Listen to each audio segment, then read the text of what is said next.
one occasion, learning that he had gone out alone, Edwina went out in search of him to discover him attempting to hold back a group of armed men. On another, he caught a taxi to avert an attack on a Muslim college outside Delhi, only to discover Edwina already there, without guards, talking down an angry mob. Can I just take a second to say that's insane? I mean, I don't care how much you love the drama of being in the front lines. I think that as a woman, that is idiotic. I mean, this violence included rapes, mutilations, torture, and it just seems to me that if you are a woman alone without guards in front of an angry mob of men who have been known to rape women before, you're really putting yourself in a very foolishly vulnerable position.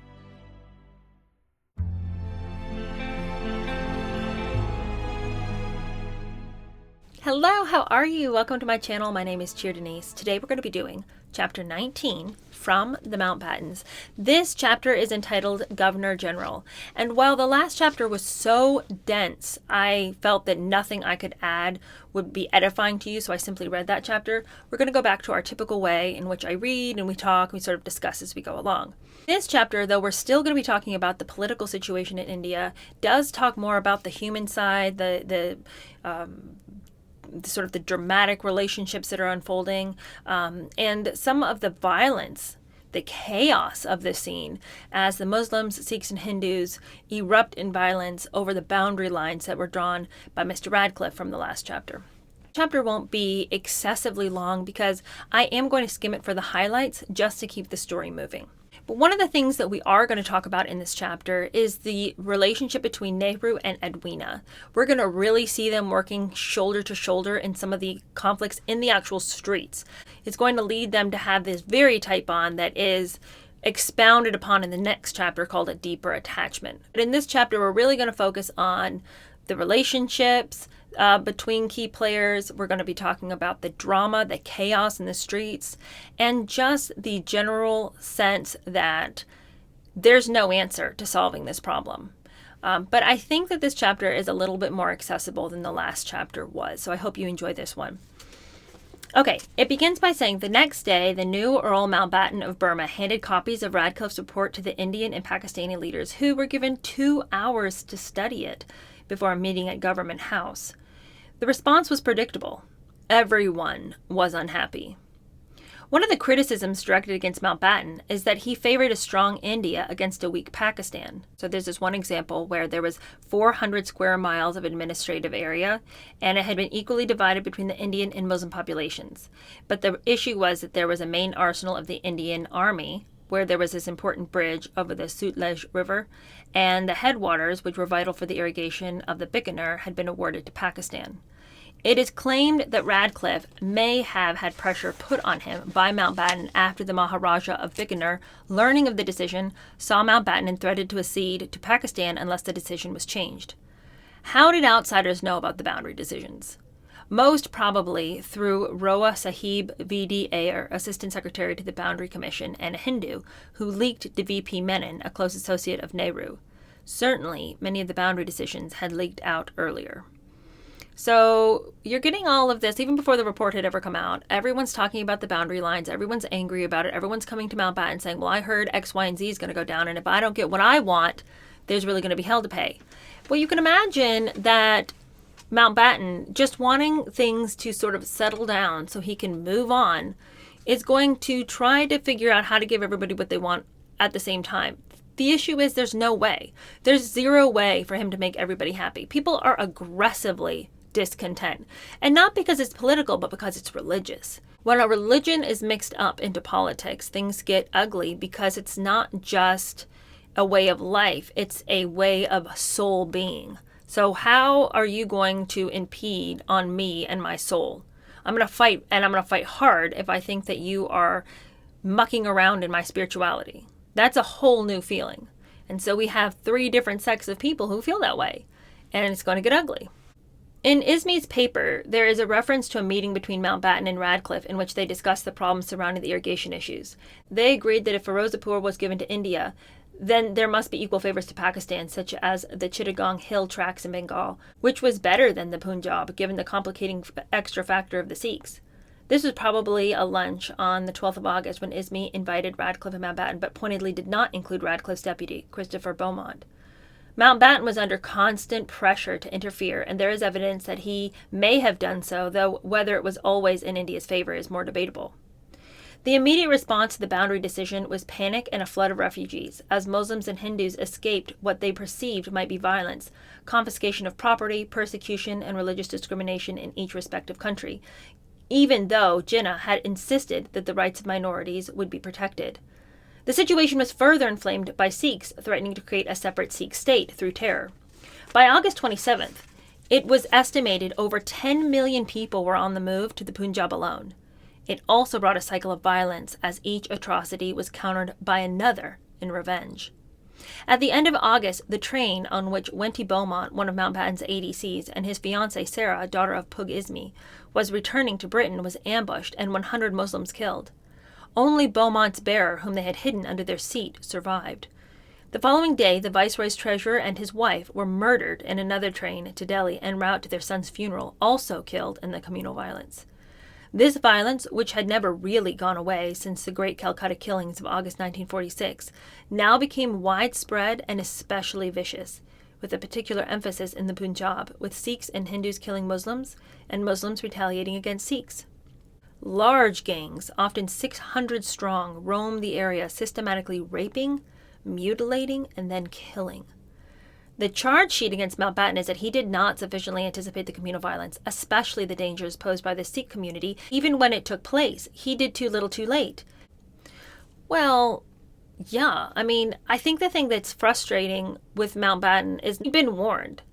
And though I know he was tired of it all and wanting to rush things ahead, and I guess just hoping that once people were given decisions, they would just abide by them, I don't think that he adequately considered the religious aspect and how that will really galvanize a group of people in a way that maybe he wasn't familiar with. The creation of the new state of Pakistan meant the isolation of the Sikh community, who in March 1947 called for their own state. The problem was that the Sikhs were not in a majority in any part of the Punjab, which made their demand for a state of their own difficult. A further complication was that neither Hindus, nor more importantly Muslims, would have agreed to live in a Sikh state. Mountbatten and his staff had repeatedly been warned by Evan Jenkins that if the Sikhs, a warrior sect, did not have certain holy shrines and at least one canal system, there would be violence. I just wonder if maybe Mountbatten wasn't familiar with the kind of violence that he was being introduced to. I just wonder if Mountbatten wasn't familiar with the level of aggression that some cultures will attain once their religion becomes mixed up in the politics of the region. I don't want to call him naive, because the man has lived through 2 wars, and so I think he understands the depravity of the human soul, but I also don't know if he understands the level of violence that people take if they feel that their religion is what's being infringed upon. Political violence is one thing, but religious violence has a whole new flavor. On July 27th, Mountbatten was told that if the holy shrine of Nankana Sahib was not awarded to East Punjab, there would be violence. Already the Sikhs had amassed arms and the Muslims had made counter-preparations. A suggestion from VP Menon that the shrine could be made a separate state like the Vatican was noted, but nothing happened. Mountbatten did consider arresting Sikh activists and banning the kirpan, a small dagger that Sikhs must carry as an article of faith, but was then advised by Jenkins and his 2 successors that to do so would only inflame an already tense situation. There was also a concern about being seen to discriminate against a particular community. Oh man, this is just an unwinnable battle. I think that the small dagger that they wore to have banned that really would have been an issue. I don't think the small dagger on their side was exactly the A-bomb, so I probably a good call that he decided not to go forward with that. Now, what of the British military that is still around? Now, here's the deal. There have been reports that there just wasn't enough military left to help sort of tap down these mass mobs and all of this violence. But the reality is, it isn't that there wasn't enough help available. It's that the British didn't want to help an independent India because in their mind, if they mixed it up with this violence by adding their own military, then they would have been seen as instigating one way or the other. The book says that it has been argued that there were insufficient British troops, and they were, in any case, keen to return to Britain. But British troops were available. Some 30,000 British troops and 35,000 Gurkha soldiers remained after independence, who were not due to be demobbed until the end of the year, and if used, could have saved lives. There were 18 British infantry brigades, 5 artillery regiments, 3 armored regiments, and various support units stationed near or in the Punjab, but they were never utilized. There was also 8 squadrons of Tempest fighter bombers, which could have spotted trouble spots in open country and protected trains and railway lines, but a decision had been taken in July at the highest political and military levels that they should not be used offensively. Now that Britain had granted independence, it had no wish to be drawn into a civil war that risked British casualties and losing goodwill on one side or the other, or both. Nehru had made plain his position. I would rather have every village in India go up in flames and keep a single British soldier in India a moment longer than necessary. Seems a bit heavy-handed, but okay. He's almost about to get his wish because the violence is out of control. The rage, the indignation, the disappointment at the boundary lines is just spilling into the streets. The book says that the Punjab Boundary Force under General Pete Rees had been created in the beginning of August to police the 12 most disturbed districts, but the authorities had underestimated the scale of violence. It had to police 37,500 square miles, 17,000 villages, many not linked by a road, and a population of 14.5 million in 212 districts. At its peak, it had only 25,000 men, which meant less than 2 men per square mile. Jenkins had recommended that at least 100,000 troops were required, but it was not to be. They did their best, but they were unable to operate within the territory of the bordering princely states. The force received little support from the local civil authorities, especially the police, now riven with communalism or new governments. Neither India nor Pakistan liked troops operating on their soil, who were not responsible directly to them. General Sir Francis Tucker, who advocated an all-Gurkha force, but 10 of its 17 battalions had been raised from the Punjab, and the soldiers quickly succumbed to the very communalism they were supposed to fight. By the end of August, with the wishes of Mountbatten, Auchinleck, and Rees, and on the instructions of Nehru and Jinnah, it was wound up. Within 2 months, order had been restored to the Punjab, and the refugee crisis had abated. But it had come at an enormous and shameful cost. It is estimated that probably about 1 million people had died, with many millions horrifically injured and homeless. So how far was Mountbatten personally to blame? He was certainly taken by surprise at the scale of the migration and violence, but so were many others, including Nehru and Jinnah. He should not have been, as Sir Evan Jenkins and many others had passed on countless warnings as soon as the Mountbattens arrived. Sir George Cunningham, a former governor of the Northwest Frontier and private secretary to the Viceroy, felt that if the Punjab had been given, say, 8 or 9 months to sort out their services properly, the terrible massacres of August, September, and October would never have happened on anything approaching the scale that they did assume.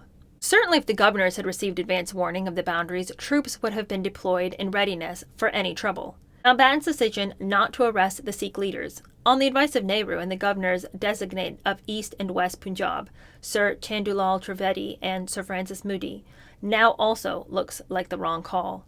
Mountbatten's defenders argue that the violence was largely confined to the Punjab for a limited amount of time and could have been far worse. His critics point out that where preparations were taken with the presence of troops and agitators taken out of circulation, as in Calcutta, there was little trouble. The defenders respond that sometimes an assault on a large refugee column might consist of over 600 men. Against such force, there was nothing the authorities could do. So the debate continues. The author transitions to discuss the emergency measures taken to answer all this violence. He writes that on September 4th, VP Menon telephoned Mountbatten asking for his help. The Mountbattens immediately returned from their break in Simla, and within 48 hours, Dickey had set up an emergency committee. He now exercised more power than he had ever done as viceroy. Transport was requisitioned, trains provided with protection, dead bodies picked up in the streets, and cholera injections administered. Finally, some positive action was being taken. Edwina now came into her own, setting up her own organization, the United Council for Relief and Welfare, coordinating 15 separate relief organizations, and 2 government ministries, providing medical supplies, food, clothing, shelter, and water. Working 18-hour days, it is estimated in the 5 months following partition that she undertook 11 tours in the Punjab, visiting 78 refugee camps, 46 hospitals and countless convoy encampments, welfare centers, clinics, schools, and other institutions. This was to be one of her finest hours. The violence had brought Nehru closer to Dickey. He's come suddenly to see me alone on more than one occasion, simply and solely for company in his misery, to unburden his soul, and to obtain what comfort I have to give, wrote Mountbatten to the king. But probably more important was the fact that Nehru and Edwina were cementing their bond together through being warriors in the streets. The book says that both of them ventured fearlessly into the streets, attempting to stop the violence and always looking out for each other. Well, that'll create a bond. On one occasion, learning that he had gone out alone, Edwina, with Amrit Kaur, went out in search of him to discover him attempting to hold back a group of armed men. On another, he caught a taxi to avert an attack on a Muslim college outside Delhi, only to discover Edwina already there, without guards, talking down an angry mob. Can I just take a second to say that's insane? I mean, I don't care how much you love the drama of being in the front lines. I think that as a woman, that is idiotic.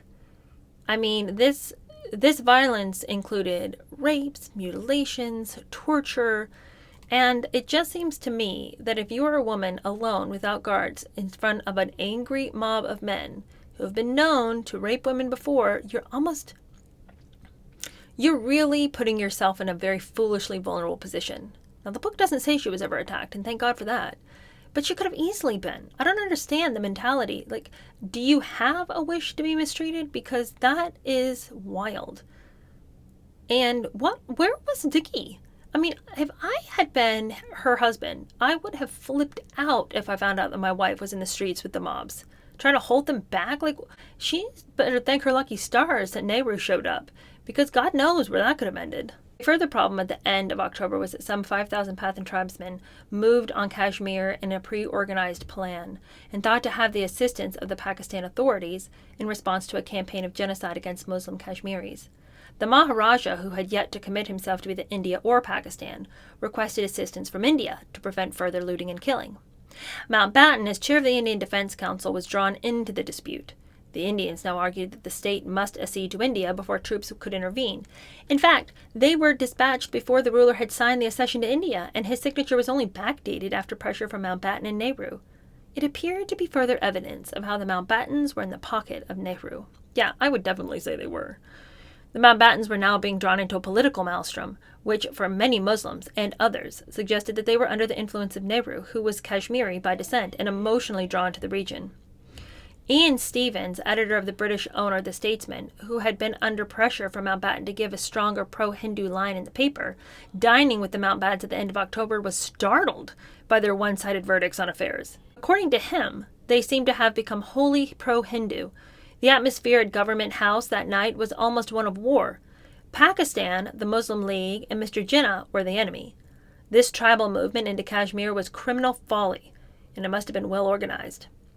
It was a thoroughly evil affair. By contrast, India's policy toward Kashmir and the princely states generally had throughout been impeccable. The situation in Hyderabad had also not been resolved by independence.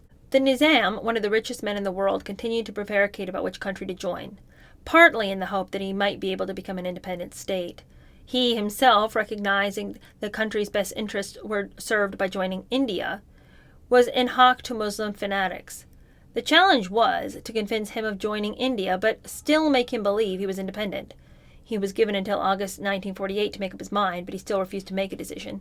2 divisions of the Indian Army, in what was described as a police action, invaded shortly afterwards. 4 days later, Hyderabad became part of India. That's the end of that chapter. Utter confusion and utter chaos is what that is. And the next chapter really begins to discuss this deep connection between Nehru and Edwina. And in that chapter, we're going to see Edwina really develop a bond with Nehru on a level that we have not seen exposed yet. Now, I don't think that I'm missing anything. At least it has not been revealed to us. It does not appear at this point to be a sexual relationship, but it seems to be one of deep intimacy emotionally and spiritually. They seem to understand each other, and they're developing a real reliance on each other. to such an extent that Nehru really wanted her to stay in India when it was time for Dicky to go back home. And of course, she told him, I can't do anything that's going to tear my marriage up. I'm not going to do that. But they grieved having to be separated. And so the next chapter is really interesting.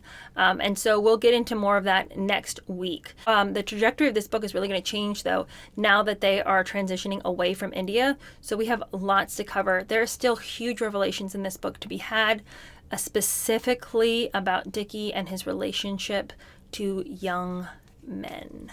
And so that's going to be problematic.